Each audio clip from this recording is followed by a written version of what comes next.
Even in the corners of our state, hours from the nearest metro, highways stay busy with trucks, traffic, and tractors. Which is why, when something else takes over the shoulder, Iowans on their way to work will stop, stare, and snap pictures of the two drivers. That's my bag. You ate all your cookies. Chit-chatting about snacks. Crisscrossing this state they've now been in for 2 weeks. It's so clean. Look at your ditches. They're clean. You know, we go through some states and there's trash everywhere.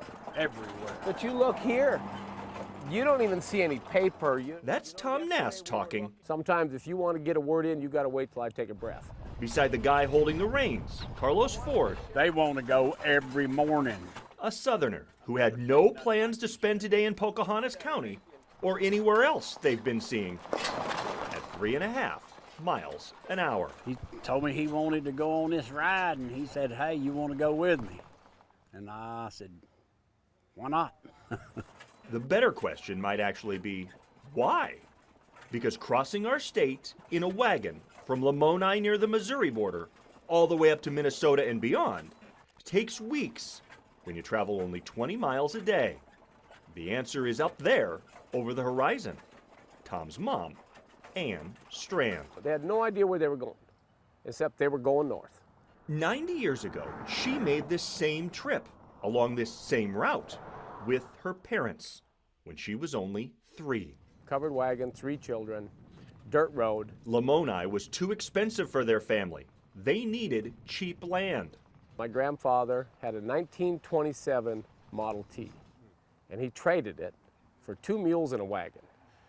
He had $66 when they got ready to leave. On a 6-week trek to build a new life. Tom's heard stories it wasn't easy. I mean, they endured storms, tornado, mules got away. But family legends sink in differently.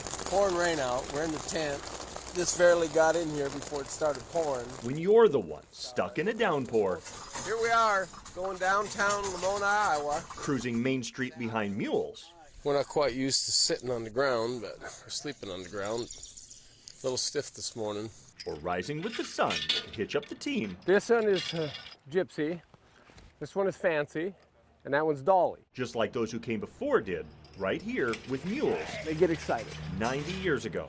So every morning from Mother's Day to 4th of July. We're all cleaned up and ready to go. They've started in a farmyard or park. We're going to bust out of here. You better get in. We're fixing to go. And held on. All right, step up. Step up. Stay up. Quit. All right, let's go. Because Gypsy, Fancy, and Dolly want to go north. And we're off. As badly as Tom does. Here we go on our 11th day out. Because the guy who just retired has a mom who turns 93 in a few weeks. And he's determined to pull into the birthday party up in Minnesota the same way she first got there, in a covered wagon. And I'm at the point in my life where I've just put the brakes on. So whatever happens, happens. If we're broke down someplace for 2 weeks, so be it. We're not on no schedule.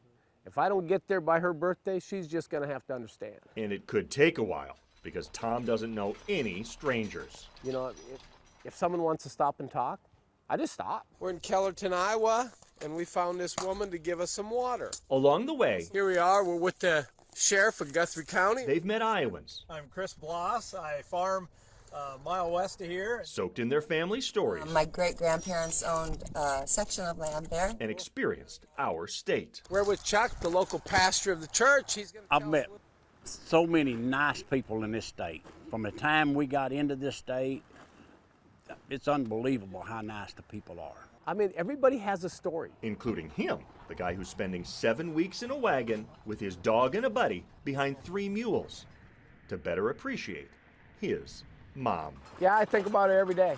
3.5 miles an hour is slow enough to meet hundreds of locals I need to call the sheriff. and share thousands of their stories